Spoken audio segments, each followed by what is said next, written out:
Quiero iniciar dando las gracias a los organizadores de la sesión de ecuaciones diferenciales por haberme permitido esta oportunidad de participar en la Congreso número 54 de la Sociedad Matemática Mexicana.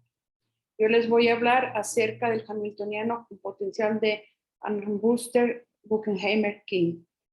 Este hamiltoniano es un hamiltoniano con 2 grados de libertad, el cual se compone de los momentos, lo que es canónico, y el potencial es la suma de 2 polinomios, uno de grado 2 y otro de grado 4 homogéneos.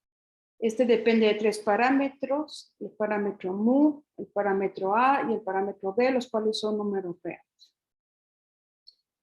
Este hamiltoniano recibe el nombre de Armbruster-Buchenheimer-King a partir de que estos autores estudiaron el sistema hamiltoniano asociado para poder describir las bifurcaciones que surgen al ir variando los parámetros. Ellos encontraron una gran riqueza de movimiento, una diversidad de bifurcaciones tipo Tackett-Bogdanov, de mucho tipo.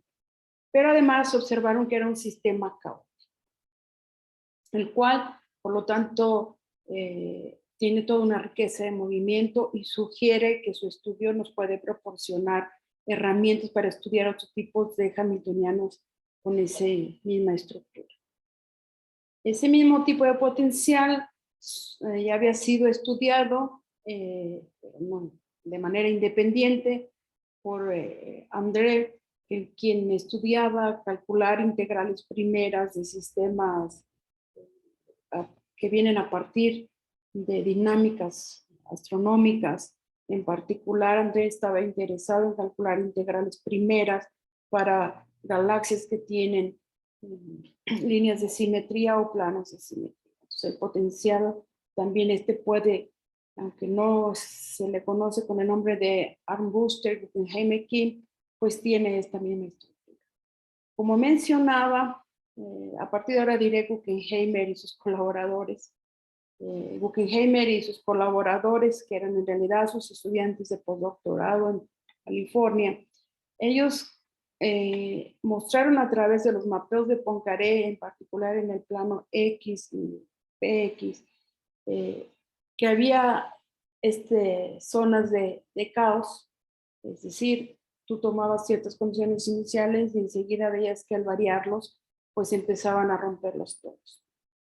Esta es unos dibujos que nosotros hemos calculado en colaboración con Teresa Stuck y Primitivo Acosta para reproducirlos ya reportados por Buchenheimer y sus estudiantes. Este hamiltoniano tiene 3 casos integrales, totalmente integrales, los cuales corresponden a cuando el parámetro b es igual con 0. Cuando el parámetro b es igual con 0, lo que nosotros tenemos es un hamiltoniano que toma esta forma, para lo cual se introducen las coordenadas polares y se observa inmediatamente que no depende de teta, por lo tanto Pθ es una segunda integral primera, además de la energía, que es el momento angular que se conserva. El otro caso integrable es A igual con menos B. Este sistema se reduce a 2 osciladores de Dauphin desacoplados, los cuales pues ya se sabe cómo se integran a través de cuadraturas. Y por último, el tercer caso integrable es B igual a 2A, para lo cual, para ver su integrabilidad, se utiliza este cambio de coordenadas simplécticas, de tal forma que el hamiltoniano se escribe de esta forma, y al escribirse de esta forma, entonces llegamos a estos 2 osciladores. Estos 2 osciladores se pueden integrar por cuadraturas. Quien esté interesado más sobre estas cuentas, pues puede consultar el artículo que menciono aquí abajo, que fue publicado en el 2016 por el Mando. Estos casos integrables que reportados en este artículo que menciono aquí abajo, nosotros en colaboración, antes de esto, bueno, aquí tenemos uno de los casos integrales que es A igual a menos 1, B igual a 1, que se corresponde a B igual con menos A, que es uno de los casos integrables. Pues aquí están los toros, estos toros que nos manifiestan en el mapa de Poincaré, que es un caso integral. Si tú varías un poquito las condiciones en el parámetro A, en este caso pasamos de A igual con menos 1 a A igual a menos 1.1, el caos aparece inmediatamente, como se muestra en la figura de la derecha. Es bien interesante cuando uno empieza a estudiar toda la familia de mapas de Poincaré, porque puede encontrar todo tipo de diversidad de movimiento. Entre las cosas que uno se pregunta de aquí, ¿y existen dónde están esas órbitas periódicas? Además de las bifurcaciones, claro, porque hay bifurcaciones de Hopf, de toda una diversidad. No es el fin de esta charla en este momento. Para este hamiltoniano, que como mencioné al inicio, puede ser agrupado en dos, el potencial respectivo puede ser agrupado en dos potenciales homogéneos, uno de grado 2 y otro de grado 4. Si uno utiliza la teoría de integrabilidad de Geratinta, Yoshida y Nakawa, uno está en posibilidad de poder demostrar que si ve entonces este potencial como un potencial que le llamo aquí Bmin, que viene a ser el potencial homogéneo de grado 2, más el Bmax que menciono aquí, que es el potencial homogéneo de grado 4, los polinomios o funciones polinómicas homogéneas. En 2018, en colaboración con Primitivo Acosta y Teresa Stucchi, demostramos que este hamiltoniano con potencial de Armbruster, Guggenheim y Kim es racionalmente integrable si, solo si B es igual con 0, B es igual a 2A y B es igual a menos A. O sea, definitivamente, utilizando los resultados de Geratinta, Yoshida y Nakawa, nosotros demostramos las condiciones necesarias y suficientes para tener que son los únicos casos integrables y no hay otros casos integrables en el sentido del UV. Como mencioné antes, dado que es un sistema caótico, que tiene tantas bifurcaciones, nos preguntamos por órbitas periódicas.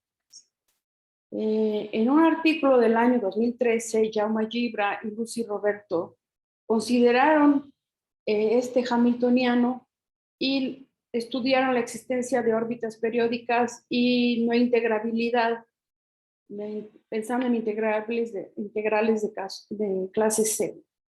Ellos aplican un teorema de Poincaré, pero a lo que yo me quiero, para la cuestión de integrabilidad, pero a lo que yo me quiero referir en este momento es solamente a la órbita periódica. Para demostrar la existencia de órbitas periódicas, ellos usaron la teoría de promedios de primer orden, y con esto demostraron la existencia de órbitas periódicas para este potencial, pero solamente para el caso mu igual a menos 1. Para mu igual con menos 1, ellos, como les digo, aplican la teoría de promedios de primer orden, que es, la idea es introducir un parámetro pequeño, epsilon, y a partir de aquí, haciendo uso de la teoría de perturbaciones de primer orden, construyen un sistema diferencial de este tipo, que señalo aquí, de tal forma que F mayúscula 1, F mayúscula 2 son funciones periódicas en el tiempo. Teniendo en cuenta esto, entonces se construye un sistema promediado, que es y punto igual a epsilon F1 de y, con esta condición inicial que tiene que ser que y0 sea igual a x0, por lo tanto tiene que coincidir con la condición inicial de acá arriba.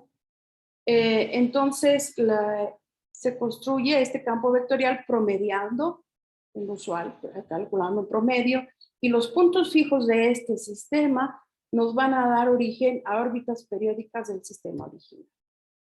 Para hacer esto, Jaume Gibra y Roberto lo que hacen es introducen un cambio de coordenadas simplécticas, introduciendo el parámetro pequeño epsilon. Este es un cambio simpléctico de tal manera que obtienen un nuevo sistema hamiltoniano.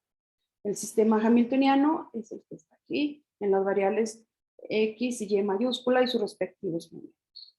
A fin de obtener bueno, con esto logran ya introducir el parámetro epsilon y logran llegar al sistema de primer orden al introducir este tipo de coordenadas polares. Atención, X es polar, pues la segunda ya lleva una fase. Esas, pues entonces aquí ya no es simpléctico. Con estas nuevas variables R, teta, rho y alfa, aunque no sea simpléctico, logran obtener en los promedios de primer orden y obtienen una variable teta que les es periódica.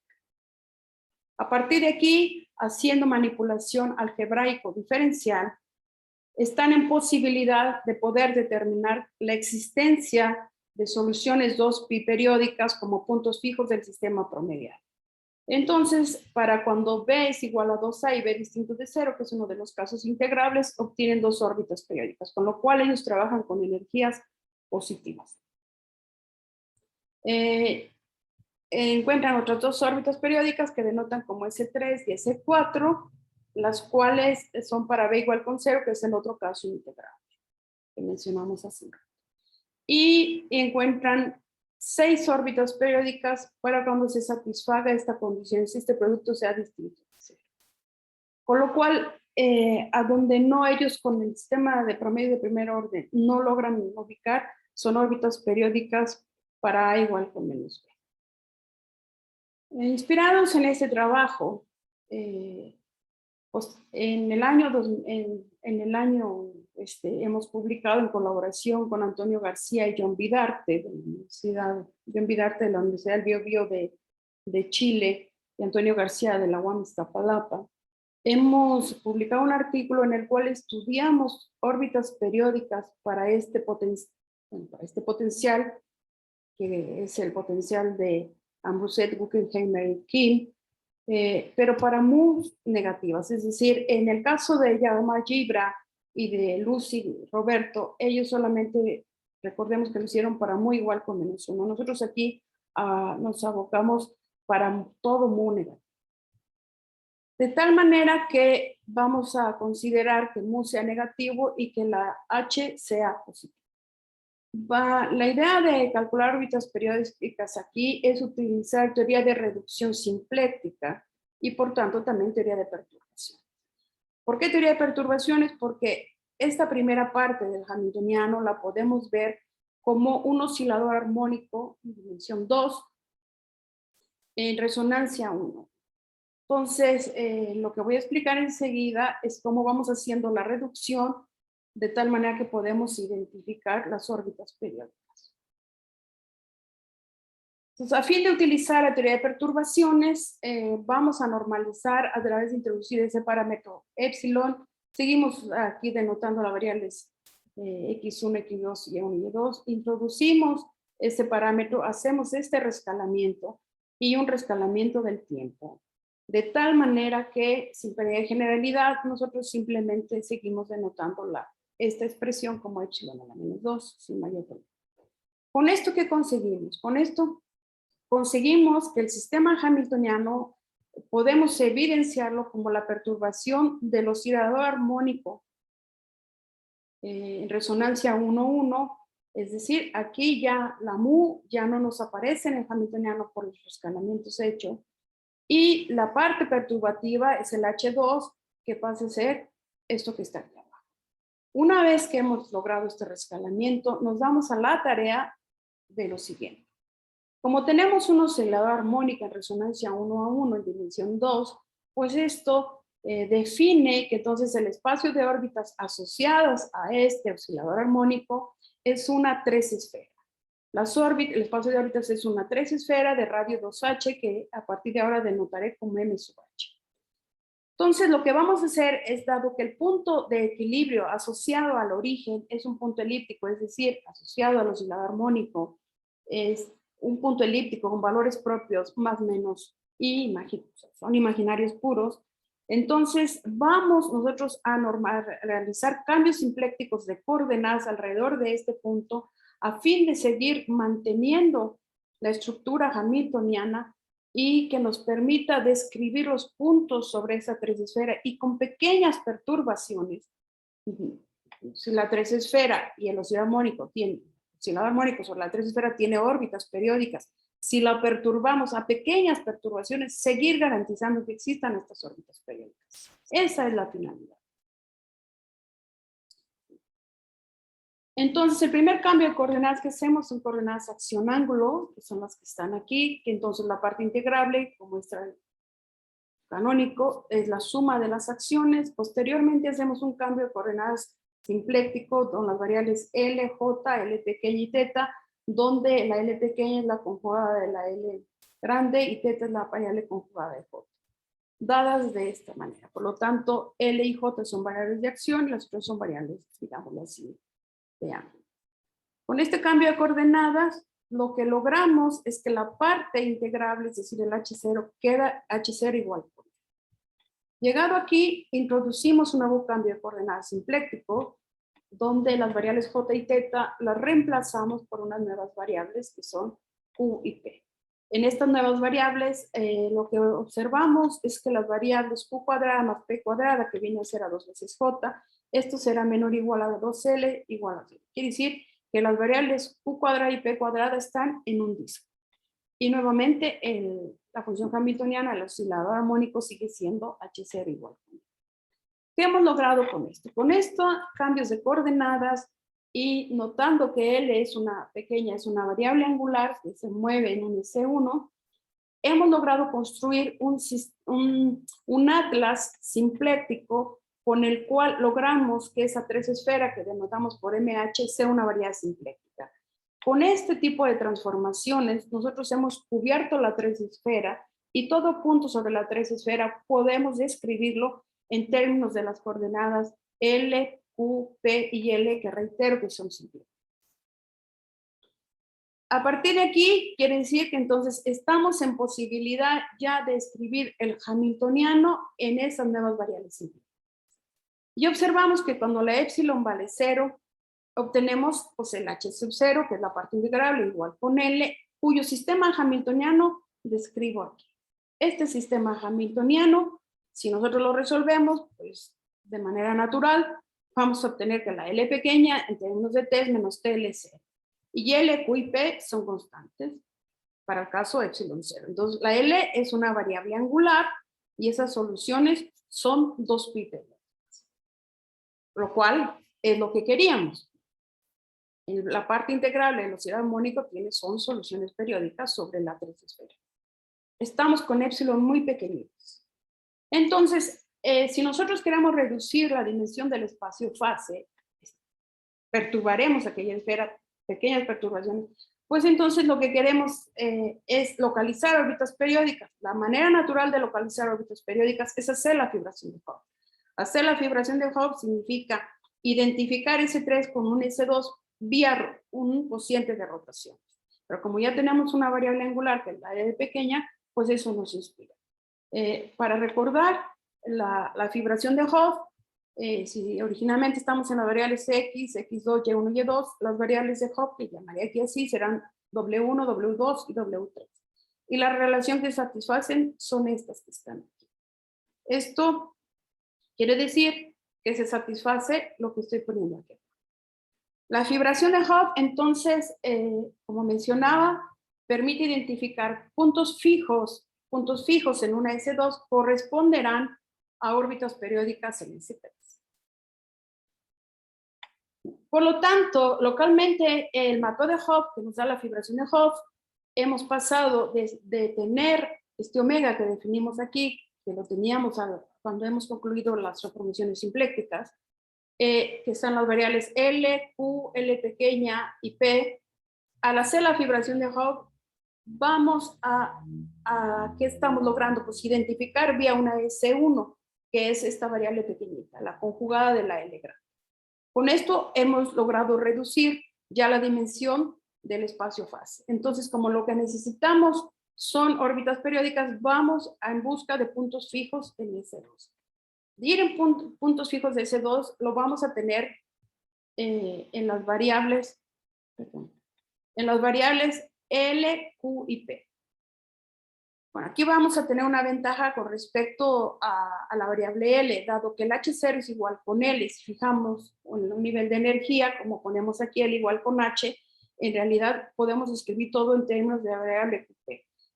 Entonces requerimos el sistema hamiltoniano para poder describir esos puntos fijos en las variables Q y P y de esa manera recuperar el flujo original y describir las órbitas periódicas para el hamiltoniano de Guggenheim. Bueno, entonces, ¿cómo vamos a proceder? Vamos a normalizar el H2 a través de la transformación de Lie hasta orden 2, o sea, o de Lie de Prix, para el parámetro pequeño. Posteriormente, promediamos con respecto a la variable L, que es la variable periódica, y entonces el hamiltoniano toma esta forma, donde aquí hemos desarrollado en potencias de epsilon cuarta, porque así es como hemos hecho la normalización. La H2 barra toma esta forma y aquí llamo su atención al respecto de que todas estas órbitas pues, van a depender de los parámetros, como es esperarse. Entonces, esta L mayúscula ya miraremos que la vamos a utilizar la energía. Aquí simplemente abajo menciono que con esto hemos introducido el hecho de que tenemos la simetría S1 y la variable L pequeña con el promedio, pues ya no aparece. Es decir, el hamiltoniano promediado toma esta forma. Esta H no es otra cosa más que la L mayúscula que nos proviene del hamiltoniano integral. Por lo tanto, sobre S2 ya tenemos un campo vectorial. Este campo vectorial en las coordenadas Q y P son simplécticas y lo que necesitamos es calcular los puntos fijos y esos puntos fijos nos van a dar las órbitas periódicas del sistema. Nosotros hemos hecho este cálculo, lo cual voy a resumir muy rápido en los siguientes resultados. Los puntos críticos que encontramos los denotamos por 1 o 2, que en términos de las coordenadas de Hopf son estos. Por lo tanto, depende de la energía directa. Estos puntos críticos los agrupamos en esos pequeños conjuntos que llamamos AR, que contiene O1, O2, M, O3 y O4, y C, O5 y O6. Nosotros queremos recuperar la dinámica original. Aquí voy a poner simplemente los resultados. Definimos delta igual a 2AB. El sistema 13 no es otro más que el sistema diferencial que acabamos de pasar. Calculamos los puntos críticos y el resultado es que si delta está en R menos delta menos 2, 1, que delta menos 2 corresponde a igual con menos B y delta igual con 1 corresponde a B igual con 2A, que son los sistemas casos integrables. Entonces existen 6 puntos críticos aislados. Si delta es igual con menos 2, existen 2 puntos críticos aislados. Eso está sobre S2, recuerdo. Si delta es igual con 1, existen 2 puntos críticos aislados. Me interesan los puntos críticos aislados, por eso no leo lo otro. Perdón, y para B igual con 0 existen 2 puntos críticos aislados. Estos puntos críticos, como puntos críticos, nosotros podemos estudiar su estabilidad lineal. Estudiamos su estabilidad lineal y obtenemos que los puntos críticos en R son estables para delta menor que 1 y inestables para delta mayor que 1. Esos puntos críticos son estables para delta mayor que menos 2 e inestables para delta menor que 2. Mientras que en el conjunto C son estables para delta menor que menos 2 o delta mayor que 1 y son inestables para delta entre menos 2 y 1. Sin embargo, para B igual con 0 y A distinto de 0, los puntos críticos son estables. Esto como puntos críticos, pero nosotros regresamos allá a la cuestión de las órbitas periódicas. Quiere decir que las órbitas periódicas del hamiltoniano, obtenemos esas órbitas periódicas generadas por estos puntos críticos, regresamos a través para el hamiltoniano, son linealmente estables cuando delta es menor que 1 y son inestables en el sentido de Lyapunov cuando delta es mayor. Esas soluciones periódicas generadas por esos puntos críticos en M son linealmente inestables cuando delta es mayor que menos 2 y son inestables en el sentido de Lyapunov cuando delta es menor que 2. Además, las soluciones periódicas generadas por los puntos críticos son linealmente estables cuando delta es menor que menos 2 o delta mayor que 1 y son inestables en el sentido de Lyapunov cuando delta está entre menos 2 y 1. Si B es igual con 0 y A distinto de 0, existen 2 soluciones periódicas linealmente estables generadas por esos puntos. En resumen, nosotros a través de los puntos fijos sobre S2 hemos generado soluciones periódicas para el sistema hamiltoniano y podemos decir cuál es su estabilidad y cuál es su periodo. Aquí no estoy mencionando cuál es su periodo porque eso requeriría de más tiempo y de explicar otra técnica. Pero en el artículo que hemos publicado se describe en detalle y cuando tengamos oportunidad de conversar en la sesión en vivo, podremos discutir al respecto. No me queda más que agradecer su atención.